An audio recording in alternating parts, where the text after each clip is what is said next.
আল্লাহর একটা অলৌকিক ব্যবস্থা বলছেন। আমার বাড়ির আশপাশে যা ফলমূল, মানে আমার যে বডি, মাইকেল জ্যাকসন বডি, সেটা আমার কলা আল্লাহ দেয় সে আমার মতন বডি। এই দেখেন, এটা হচ্ছে সাগর কলা। আগায় আসেন ক্যামেরাম্যান, ক্যামেরা আছে আমার বউ। এই দেখেন কলা, দেখেন আগা আরও দেখেন, জুম করে দেখেন মানুষের। এই দেখেন কলা, এটা পিছন। এই দেখেন আমার বডি। এই এটা বিশ্বাস হয় না, আরও দেখাচ্ছি। এই একটা কলা আর হারিকেন আমার কাছে থাকবে, যেহেতু লোডশেডিং চলতেছে। এটা প্রতিবাদমূলক শুরু, বুঝছেন? ওই দেখেন কলা, দেখছেন ছোটো ছোটো আরও আছে, দেখাচ্ছি। এটা কিন্তু আমার পুকুর।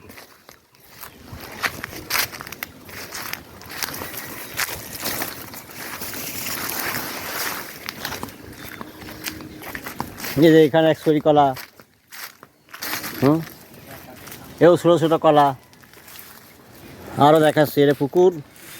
আর এই যে পাশে আমার খাল, সরকারি খাল, ঠিক আছে। এটা বাপের খুব শখ ছিল পুকুর কাটা, পুকুর কাটছি। আল্লাহর রহমতে মাছ রাখতে পারি না, মাছটা বাসায় বাইরে বাড়ায় যায়, মানে পানি ওঠে অনেক উঁচু। এই আমার চালা কিন্তু অনেক উঁচু, তার উঁচুই কিন্তু আরও পানি ওঠে। এই চালা ভাইসে যায়, মাছটা বুঝতে পারি না। চুয়ের গাছ লাগাইছি, আম গাছ, কয়টা আম হয়েছে, আম লাগাইছি। এই যে কলা, ওই যে পাশে হাঁসের ফার্ম। এই যে হাঁস, খালি হাঁস পুষি না, এই যে চীনা হাঁস।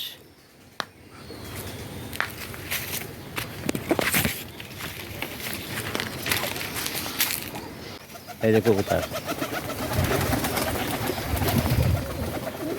ও একটা জিনিস দেখাই, অলৌকিক বিষয়। দেখেন পেঁপেও ছোটো ছোটো সাইজ। এই দেখেন পেঁপে, দেখেন এর আমার মতোই।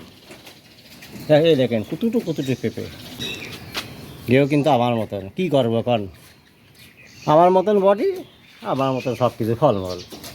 মাটির দোষ নাই, আল্লাহ জানেন কী হবি না হবি। এসবে আমার মতন মাইকেল জ্যাকসন বেল, বুঝে বেল, ওই বেল আবার একটু একটু।